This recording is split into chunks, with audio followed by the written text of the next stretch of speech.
Travel lovers, कैसे हैं आप सब। आशा करता हूँ स्वस्थ और मस्त होंगे। स्वागत है आपका मेरे YouTube channel roaming reflections by VK पर, जहां आज हम दोबारा निकल पड़े एक और नई यात्रा पर, जहां अनदेखे नज़ारे और अनकही कहानियां हमारा इंतज़ार कर रही हैं। दोस्तों, ये यात्रा शुरू हो रही है लैंसडाउन से, क्योंकि ये वीडियो का दूसरा पार्ट है। इस वीडियो का पहला पार्ट लैंसडाउन को कवर करता है और उस वीडियो का लिंक मैं डिस्क्रिप्शन में डाल दूंगा।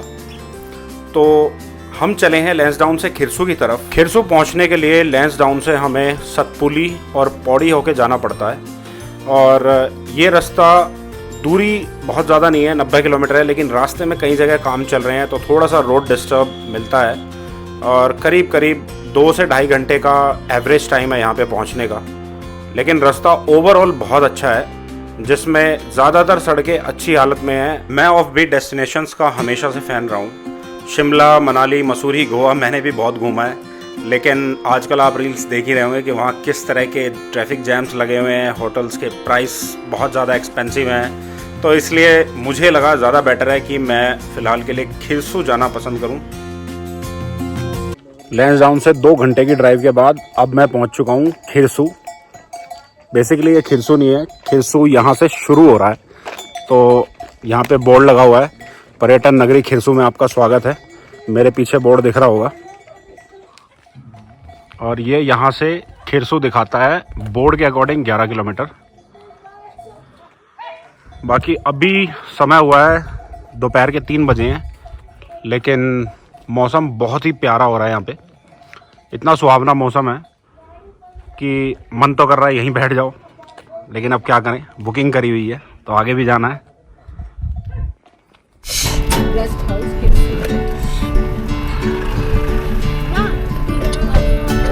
दो मिनट।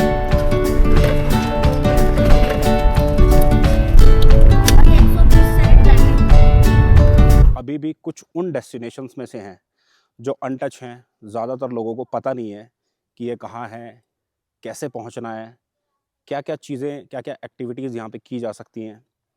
मेरा ये वीडियो बनाने का पर्पज़ ये है ताकि जैसे मैं पसंद करता हूँ अच्छी जगहों पे जाना, ऐसे और लोगों को भी जानकारी मिले कि कहाँ कहाँ आप ऐसी जगहें एक्सप्लोर कर सकते हैं जहाँ अभी भी भीड़ भाड़ से दूर आप ये शांति इंजॉय कर सकते हैं। तो खिरसू अगर आप दिल्ली से आते हैं तो वेल कनेक्टेड है बाय रोड, बाय ट्रेन, और आप किसी भी मोड का यूज़ कर सकते हैं डिपेंडिंग अपॉन योर चॉइस। मैं बेसिकली एक what we can say a car enthusiast हूँ। I am a petrolhead. I love to drive specially on tough terrains, mountains. तो मैं यहाँ खुद ड्राइव करके आया था। मैंने यहाँ आने के लिए जो रूट लिया था वो दिल्ली से नजीबाबाद, कोटद्वार, लैंसडाउन और खिरसू। मैं 2 दिन लैंसडाउन भी रुक के आया हूँ। उस वीडियो का लिंक मैं डिस्क्रिप्शन में डालूँगा ताकि आप ये भी एक्सप्लोर कर सकें कि लैंसडाउन किस तरह की जगह है, और वहाँ अगर आप एक शॉर्ट ट्रिप प्लान कर रहे हैं दिल्ली से तो आप वहाँ पे बिल्कुल जा सकते हैं। 2 से 3 दिन की आइटिनरी आपको चाहिए, लेकिन अगर आप यहाँ पे आ रहे हैं तो मैं गाइड करूँगा कि कम से कम आप 4 से 5 दिन लेके आएँ, क्योंकि जब एक बार आप इस जगह पे पहुँच जाएंगे तो आपको बेशक ये महसूस होगा कि हाँ, यहाँ से आपका जाने का मन नहीं करेगा। आप देख पा रहे होंगे मेरे पीछे completely 300 plus snow capped mountains का नज़ारा जो दिखाई दे रहा है, वो बिल्कुल वर्थ है। वो जस्टिफाई करता है कारण कि यहाँ क्यों आना चाहिए। शांति पसंद लोगों के लिए तो ये जगह जन्नत है, क्योंकि ना तो यहाँ भीड़ भाड़ है, और मेरे पीछे से अगर कोई आवाज़ आ भी रही होगी तो वो सिर्फ चिड़ियाओं की आ रही होगी, उनके चहचहाने की आ रही होगी। और चारों तरफ से कंप्लीटली जंगल एरिया से ये जगह कवर है। और मैं जहाँ आज रुका हूँ उस जगह का नाम है GMVN tourist rest house. Basically यहाँ पे आपको प्राइवेट होटल्स के ऑप्शन भी ज़रूर मिलेंगे, लेकिन मैंने ये जगह चूज़ की है क्योंकि GMVN अपनी जो प्रॉपर्टीज़ बनाता है वो हमेशा उन जगहों पे बनाता है जो प्राइम लोकेशन पे होती है। यहाँ पे और अच्छे होटल्स भी हैं, मैं देखने गया था, बट मुझे ये ज़्यादा बेटर लगा। मैंने ये ऑनलाइन बुक किया था। इसको बुक करने का तरीका क्या है, आप यहाँ पे कैसे आ सकते हैं, वो सारी डिटेल्स मैं आपको डिस्क्रिप्शन में शेयर करूँगा ताकि आप इजीली इसको बुक कर पाएँ, यहाँ एंजॉय कर पाएँ। चलिए आपको सैर कराते हैं खिरसू में क्या क्या चीज़ें हैं, क्या देखने लायक है, क्या आप एक्सप्लोर करेंगे, और इस प्रॉपर्टी का मैं आपको एक विज़िट कराऊंगा ताकि आप देखें कि ये किस तरह का 360 डिग्री व्यू यहाँ से आता है, क्या क्या आपको स्पेशल फील होगा जब आप यहाँ पे आएंगे अपनी फैमिली के साथ 3 से 4 दिन की ट्रिप पे। तो दोस्तों, जैसा कि मैंने कहा था कि मैं एक छोटा सा टूर प्रॉपर्टी का भी कराऊंगा जहाँ पे मैं रुका हूँ, GMVN गेस्ट हाउस पे। और मैं ये चीज़ क्यों एक बार फिर रिपीट कर रहा हूँ, क्योंकि मेरा मानना ये है, जब हम कहीं जाते हैं, स्पेशली हम कहीं घूमने जाते हैं, तो ये बहुत मैटर करता है कि हम कहाँ पे रुके हुए हैं, किस जगह पे रुके हुए हैं, वो जगह हमारी फैमिली लायक है कि नहीं है। तो मैं इन चीज़ों पे थोड़ा ख़ास ध्यान रखता हूँ। और मैंने जो ये चूज़ किया है, GMVN टूरिस्ट रेस्ट हाउस, मुझे अपने फ़ैसले पे मतलब ये फ़ील हो रहा है कि हाँ, मैंने राइट डिसीजन लिया। Instead of taking a private property, I have chosen this. So चलिए टूर करते हैं, एक बार देखते हैं ये किस तरह का है। तो ये फ्रंट गेट है जहाँ से आपकी कार एंटर होगी। और एक अच्छी बात ये है कि इनके पास इन हाउस पार्किंग है, आपकी गाड़ी सेफली अंदर खड़ी हुई है। और ज़्यादातर मैंने देखा है रोड साइड होटल्स में हम लोग अपनी गाड़ियाँ बाहरी रोड पे पार्क कर देते हैं। सेफ्टी वाइज ऐसा कोई ख़ास इशू नहीं है, क्योंकि चोरी चकारी के केस मैंने सुना नहीं यहाँ पे कुछ खास ज़्यादा होते हों। लेकिन हाँ, दूसरी बात ये ज़रूर मैटर करती है कि आपकी गाड़ी रोड साइड खड़ी हुई है और कोई और व्हीकल उसको हिट कर सकता है। तो सामने ये खड़ी है मेरी धन्नो, अब मेरा ट्रैवल पार्टनर। इसके साथ मैंने बहुत दूर दूर के ट्रैवल करे हैं, जो कुछ जिनमें से कुछ मैंने फिल्माए भी हैं, उनकी वीडियोस भी ज़रूर मैं जल्दी डालूँगा। और आई कैन से कि ये एक बीस्ट है जो सब तरह की सड़कों पे मेरा साथ देता है, सब जगह बिल्कुल मैं भरोसे के साथ चल पाता हूँ। ये यहाँ पे आपकी बिल्डिंग एरिया शुरू होता है। और ये जितने भी रूम्स आप देख रहे हैं, ये बने हुए हैं, इनमें इकोनॉमी रूम्स हैं, लग्जरी रूम्स हैं, उन सब के फेयर्स अलग अलग हैं। और मैंने जो बुक किया है, जहाँ पे मैं ठहरा हुआ हूँ, वो एक प्राइवेट हट है जो इस साइड पड़ती है। ये अलग अलग आप देख पा रहे होंगे, यहाँ छोटे छोटे कॉटेजेस और व्हाट वी कैन से हट यहाँ पे बने हुए हैं। और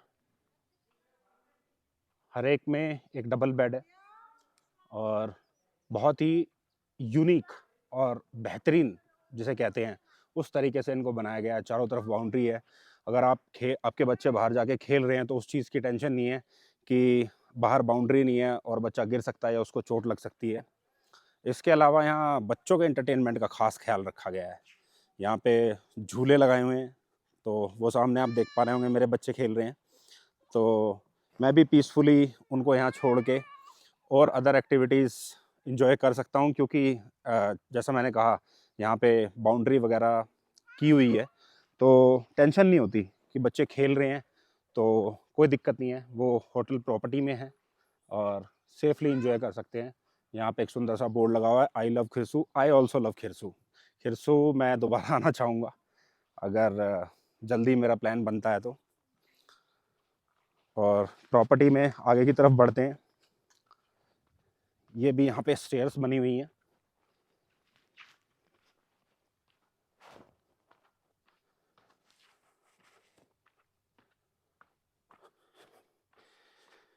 अगर कोई योगा या मेडिटेशन करना चाहे तो वो यहाँ बैठ के ज़रूर कर सकता है।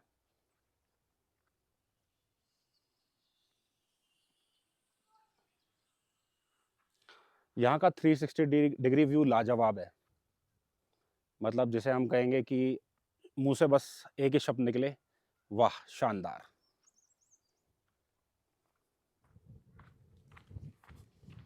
अब चलिए आगे की तरफ बढ़ते हैं और देखते हैं किस तरह से यहाँ पे रास्ता बना हुआ है एक जगह से दूसरी जगह जाने के लिए।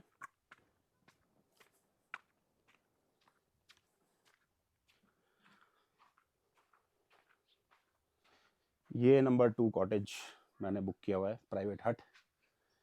इसकी भी डिटेल्स मैं डालूंगा, रूम किस तरह का है। वैसे मेरे हिसाब से वर्थ है। इन्होंने मुझसे 2000 रुपीज़ चार्ज किया था पर डे, तो जस्टिफाइड है।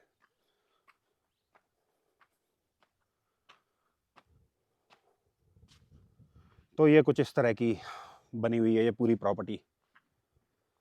मैंने एक बात और नोटिस की, शाम को यहाँ पे लोकल्स और उनके बच्चे भी आ जाते हैं, जस्ट लाइक पार्क। और जैसे शाम को और कॉलोनीज़ में भी बच्चे खेलने चले जाते हैं, तो यहाँ पे मैंने देखा था कल कुछ बच्चे यहाँ पे बैडमिंटन खेल रहे थे, एंजॉय कर रहे थे, वो सब लोकल्स थे। तो एक शाम को यहाँ बहुत चहल पहल वाला माहौल हो जाता है, वो भी मैं दिखाऊंगा आगे वीडियो में। ये यहाँ पे डिटेल्स खिरसू के बारे में दी हुई हैं।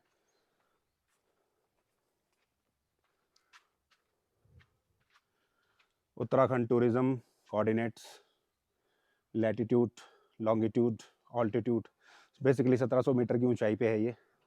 और यहाँ से जो नियरेस्ट प्लेसेस टू विज़िट बनते हैं वो है Kandolia temple 20 kilometres, Q Kaleshwar temple 22 kilometres, धारी देवी जो एक फेमस मंदिर है 29 किलोमीटर्स, ज्वाल्पा देवी 41 किलोमीटर्स, और लेंसडाउन जहाँ से मैं कल आया था 92 किलोमीटर्स।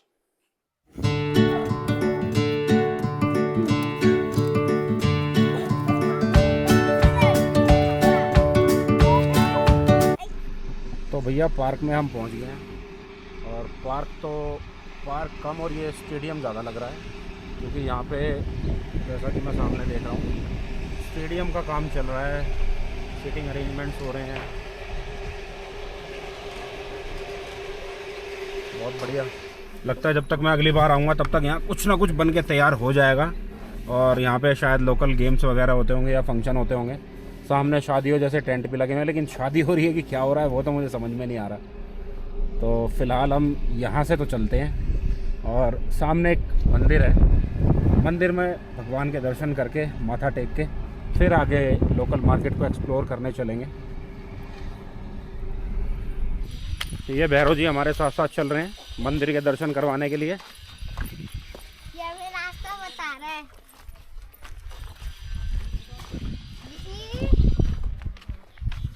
हेलो दृष्टि।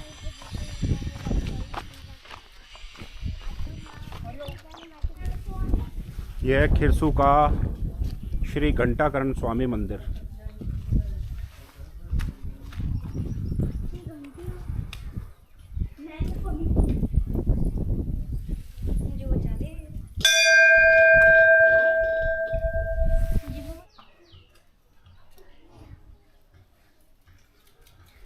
और अब महादेव का आशीर्वाद प्राप्त करके हम चलते हैं आगे की तरफ। हर हर महादेव।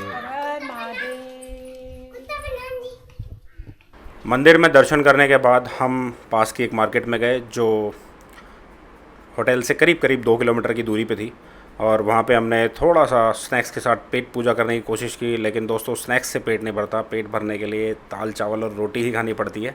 तो घूमते घूमते हम मार्केट में पास ही एक छोटे से ढाबे पे पहुँच गए, जहाँ पे अभी भी ट्रेडिशनल तरीके से खाना बनाया जा रहा था और लोगों को खिलाया जा रहा था। और जो दाल चावल और सूखी सब्ज़ी उन्होंने हमें परोसी, हमें तो बहुत अच्छी लगी, बिल्कुल घर जैसा टेस्ट था। और खाना खाने के बाद फिर हम आगे की तरफ निकल लिए, क्योंकि हमें और भी जगह एक्सप्लोर करनी थी। और यह है खिरसू का वन विश्राम भवन।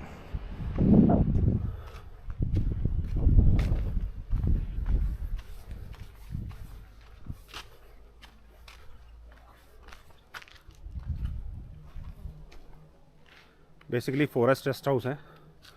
अंदर रोड बनी हुई है, बट बाहर क्लियरली लिखा हुआ है विदाउट परमिशन नो एंट्री। तो मैं रूल्स ब्रेक करने में यकीन नहीं रखता।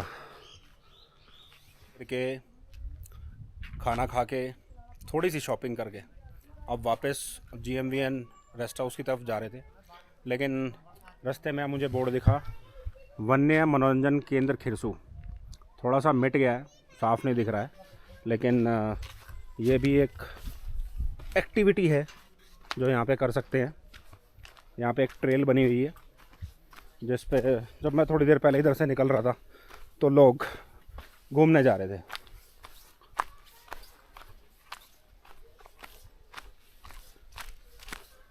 यहाँ पे ट्रेल के थ्रू एक इस पूरे पार्क का चक्कर लगाया जा सकता है। बीच में से जाना थोड़ा सा रिस्की होगा, तो ज़्यादा बेटर है कि ट्रेल से ही जाएं। और कसम से यहाँ तो उस तरह की जगह है, अगर कोई चाहे तो यहाँ पे आराम से मैट बिछा के एक छोटा पिकनिक पार्टी दोपहर में फैमिली के साथ क्वालिटी टाइम एंजॉय कर सकता है। थोड़ा सा बंदरों से सावधान रहने की ज़रूरत है, क्योंकि यहाँ ऑब्वियसली जंगल है तो जानवर तो होंगे ही, और ये उनका घर है, हम उनके घर में आए हैं, तो थोड़ी सी सावधानियों की ज़रूरत है। जैसे कि अपना खुला सामान ना रखें, या जगह जगह बोर्ड भी लगे हुए हैं, डोंट फीड द मंकीज़, तो मंकीज़ को फीड ना कराएं, क्योंकि उससे फिर वो उस चीज़ के हैबिचुअल हो जाते हैं और फिर वो अटैक मोड में आ जाते हैं। जहाँ भी उनको खाने पीने की चीज़ दिखेगी तो वो अटैक करेंगे, डेफिनेटली बिल्कुल करेंगे। तो ये एक बहुत अच्छा सा एक और पॉइंट है जिसको खिरसू में आने के बाद एंजॉय करना मैंडेटरी है। मैं जा रहा हूँ अभी एक ट्रेल पे, पूरी ट्रेल कवर करना तो वीडियो में पॉसिबल नहीं है। और ये यहाँ पे बेंच वगैरह भी बनाए हुए हैं बैठने के लिए, बहुत बढ़िया, शानदार। अपनी ट्रेल कवर करने के बाद मेरी एक लोकल से भी बातचीत हुई, जिन्होंने मुझे बताया कि यहाँ पे किस तरह के वन्य जीव पाए जाते हैं। चलिए शुरू करते हैं उनसे एक बातचीत। तो ये एक अंकल जी हमें मिले हैं। नमस्कार अंकल जी, आपका नाम? मदन सिंह रावत। मदन सिंह रावत। तो सर ये मदन सिंह जी, ये जहाँ पे हम अभी बैठे हैं फॉरेस्ट रेस्ट हाउस के पास जी, तो यहाँ पे जंगली जानवर, किस किस तरह के जंगली जानवर पाए जाते हैं यहाँ पे? जंगली जानवर यहाँ पर बाघ वगैरह हैं, चित्ता वगैरह भी हैं, और अच्छा। ये भालू वगैरह भी हैं, शाम को भालू सोल भी। वगैरह हैं, हम्म। और ये लंगूर तो है ही नहीं, तो इनकी तो गिनती में नहीं है, ये तो बंदर लंगूर, बस ये जानवर बस। तो जानवर वगैरह यहाँ पे कभी ऐसे लोकल्स पे अटैक वटैक कर देती है? अटैक क्या है हमारे गांव में, क्या है, पिछले साल एक लड़के को मारा, वो अच्छा। छः क्लास में पढ़ता था वो, हम्म। उसको ऐसे शाम के टाइम वो अपने घर के आगे वो कुछ खेल रहे थे, कंचे कुंचे खेल रहे थे, हम्म। थोड़ा अंधेरा हो गया था, दो लड़के थे, घर चले गए उसके साथ के, जी। और वो अपने कंचे को ढूंढा था अंधेरे में, तब तक बाघ पीछे जाए, उसने अटैक कर दिया उससे। ओके। हाँ, फिर उसने जो है कि वो सीधा पकड़ के नीचे को फेंका उसको, हम्म। फिर उसने उसका पेट फाड़ दिया। तो वो बाघ था कि वो तेंदुआ था? अब ये तो पता नहीं, फॉरेस्ट वालों को पता, पर वो पिंजरे पे लगाया था उन्होंने एक बार, तो वो पिंजरे पर आए नहीं वो बिल्कुल। वो एक बकरा भी डाला उन्होंने पिंजरे के अंदर, वो बकरा भी पता नहीं ये इंसान खा गया कि बाघ खा गया, बकरा भी खा गया था, ओके। बाघ फंसा नहीं उसके अंदर। मैंने सुना है ऐसे भी मौके आते हैं कि जब बकरा लगाते हैं लोग बाघ को पकड़ने के लिए, और लोग बकरा खा जाते हैं। हाँ, ये भी हो सकता है, कोई शक नहीं है इसमें भी।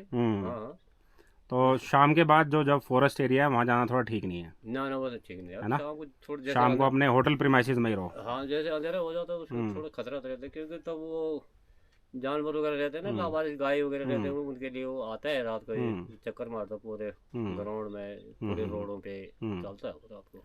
धन्यवाद सर अपना एक्सपीरियंस शेयर करने के लिए। ठीक है। तो ये हमारी बातचीत हो रही थी रावत जी से। ये इनकी शॉप है यहाँ पे, बिल्कुल जब हम टूरिस्ट रेस्ट हाउस के लिए जाते हैं GMVN के लिए, तो कोने पे इनकी दुकान पड़ती है। यहाँ पे चाय पानी स्नैक्स हर चीज़ अवेलेबल है। Thank you. Bye bye Khirsu. Bye bye Kisu. तो अब हम खिरसू से निकल रहे हैं अपने घर की तरफ, दिल्ली। और आते टाइम मैं आया था लैंसडाउन होके, क्योंकि मुझे लैंसडाउन 2 दिन रुकना था। बट ऐसा नहीं है कि यहाँ आने के लिए लैंसडाउन आना ज़रूरी है, वो अपनी पर्सनल चॉइस है। और फ़िलहाल मैं यहाँ से निकलूँगा श्रीनगर, देवप्रयाग, ऋषिकेश होते हुए दिल्ली की तरफ। तो ये रूट मैंने लिया है क्योंकि रोड कंडीशन जो है वो श्रीनगर की तरफ से ज़्यादा बेटर है, और वही रूट बेस्ट रहेगा, क्योंकि इस वाले रूट से जहाँ से मैं होके आया था वया लैंसडाउन, रोड पे काफ़ी कंस्ट्रक्शंस के काम चल रहे हैं, जिसकी वजह से ट्रैफिक थोड़ा सा डिस्टर्ब है। दोस्तों, मुझे उम्मीद है यह सफ़र आपके दिल के करीब रहा होगा। अगर आपको ये यात्रा पसंद आई हो तो लाइक, कमेंट और सब्सक्राइब करना बिल्कुल ना भूलें। अगर कोई सजेशंस और फीडबैक हैं तो प्लीज़ कमेंट बॉक्स में बताएं। अगली यात्रा में फिर मिलते हैं, तब तक के लिए अलविदा। ट्रैवल, स्माइल, रिपीट, क्योंकि सफ़र ही तो ज़िंदगी है।